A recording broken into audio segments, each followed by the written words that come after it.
Assalamualaikum warahmatullahi wabarakatuh. Soleh dan solehah, bagaimana kabarnya hari ini? Bertemu lagi dengan Ustazah Maisarah pada pembelajaran matematika. Pada pertemuan kali ini, kita akan belajar tentang denah dan skala dengan pembahasan membaca denah sederhana dan menentukan letak satu tempat atau benda pada bidang koordinat. Sebelum memulai pembelajaran pada hari ini, marilah bersama-sama kita berdoa terlebih dahulu. Bismillahirrahmanirrahim. Rabbi zidni ilman warzuqni fahman. Amin. Semoga pembelajaran hari ini berjalan dengan lancar.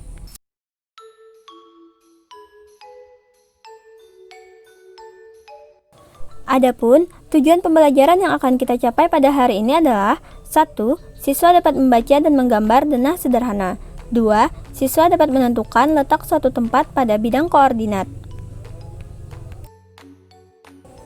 Tahukah kalian apa itu denah? Denah merupakan gambaran yang menunjukkan keadaan suatu tempat atau wilayah tertentu pada bidang datar. Fungsi denah hampir sama dengan peta, yaitu memudahkan kita untuk menemukan lokasi suatu tempat. Untuk belajar denah atau peta, kita perlu belajar arah mata angin. Arah mata angin ada 8, terdiri dari utara, selatan, timur, barat. Di antara utara dan timur ada timur laut. Di antara utara dan barat ada barat laut. Di antara barat dan selatan ada barat daya. Dan di antara timur dan selatan ada tenggara. Membaca denah sederhana. Perhatikan contoh berikut ini. Di mana letak rumah Jessie? Letak rumah Jessie berada di sebelah selatan rumah Aditya. Letak rumah Jessie juga berada di sebelah utara rumah Mita. Letak rumah Jessie juga berada di sebelah timur pasar. Kemudian, di mana letak toko buku? Toko buku berada di sebelah tenggara taman bermain. Berikut contoh denah ruangan dalam suatu rumah. Menentukan letak tempat pada bidang koordinat. Tahukah kalian apa itu bidang koordinat?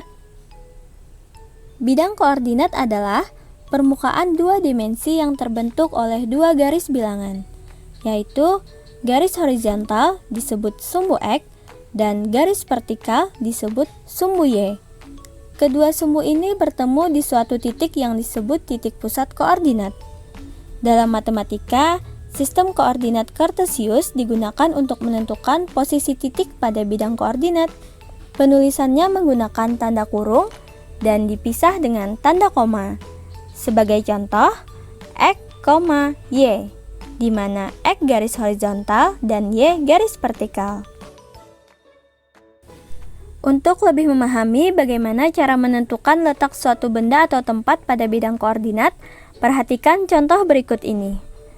Pertama-tama, kita menentukan letak kandang sapi. Sumbu X-nya berada pada huruf A dan sumbu Y-nya berada pada angka 5. Maka koordinatnya berada pada titik A,5. Kemudian, kandang ayam. Sumbu X-nya terletak pada huruf B dan sumbu Y-nya terletak pada angka 2. Maka koordinatnya adalah B,2. Kemudian kandang domba. Sumbu X-nya terletak pada huruf D dan sumbu Y-nya terletak pada angka 4. Maka koordinatnya berada pada titik D,4. Kemudian kandang bebek. Sumbu X-nya berada pada huruf H dan sumbu Y-nya berada pada angka 5. Maka titik koordinatnya berada pada H,5. Kemudian, contoh yang kedua, menentukan letak suatu tempat pada bidang koordinat. Pertama-tama, kita tentukan letak sekolah. Sekolah terletak pada sumbu X pada huruf B dan sumbu Y pada angka 1. Maka sekolah terletak pada koordinat B,1. Kemudian minimarket. Minimarket terletak pada sumbu X-nya di huruf F dan sumbu Y-nya pada angka 3. Maka titik koordinatnya berada pada F,3. Kemudian rumah Adi.